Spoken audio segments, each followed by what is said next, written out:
டேய் குணா, இதில் approximately 50,000 cash இருக்குடா. ஐடி கார்டு பார்த்தேன். ஒரு பெரிய பில்டர்ஸோட அட்ரஸ் இருக்கு. 50K-யா? லக்கிடா நீ. இந்த மாதிரி ஜாக்பாட் எல்லாம் டெய்லி யாருக்கும் வராதுடா. இதை நீயே வச்சுக்கோ. என்ன பேசுற? இது வேற ஒருத்தர் கஷ்டப்பட்டு சம்பாரிச்ச காசு. அந்த கார்டில் ஒரு நம்பர் இருக்கு, ஃபோன் பண்ணி தந்துடலாம். வருண், ப்ராக்டிக்கலா யோசி. உனக்கே தெரியும் லைஃப்ல எவ்வளவு கஷ்டம் இருக்குன்னு. லாஸ்ட் மந்த் ஒரு ரெண்ட் கட்டலன்னு சொல்லு, ஞாபகம் இருக்கா? இந்த பில்டருக்கு 50,000ன்றது அவனோட ஒரு கார் டயர் செலவுடா. இது உனக்கு லைஃப் சேஞ்சிங்டா. அதுக்காக திருடவா முடியும்? இது ஏன் திருட்டு நினைக்கிறேன்? கடவுள் கொடுத்த கிஃப்டா நினை. அவன் தொலைச்சான், நீ எடுத்த. சிம்பிள். நீ இதை திருப்பி கொடுத்ததுனால அவனுக்கு பத்மஸ்ரீ தரப்புது. ஜஸ்ட் ஒரு தேங்க்ஸ் சொல்லிட்டு போகிறான். கடனுக்காக நீ தான் திரும்ப போகணும். மனசாட்சின்னு ஒன்று இருக்குல்லடா.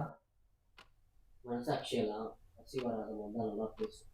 பசி வந்தா ரெண்டு முக்கியமா, எத்திக்ஸ் முக்கியமா? திரும்ப கேள்வி கேள்வி. My dad use to say, நம்மளோட கஷ்டத்தை வேற யாரோ தீர்ப்பாங்கன்னு நினைக்கிறத விட நம்மளால வேற யாரும் கஷ்டப்படக்கூடாதுன்னு நினைக்கிறது தான் மனுஷத்தரம்.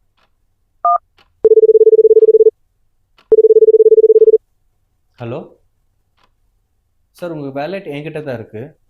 நான் லொக்கேஷன் ஷேர் பண்ணுறேன், வந்து கலெக்ட் பண்ணிக்க முடியுங்களா? ஓகே சார், நான் ஷேர் பண்ணுறேன் உங்களுக்கு லொக்கேஷன். உங்களை திருத்தவே முடியாதுடா.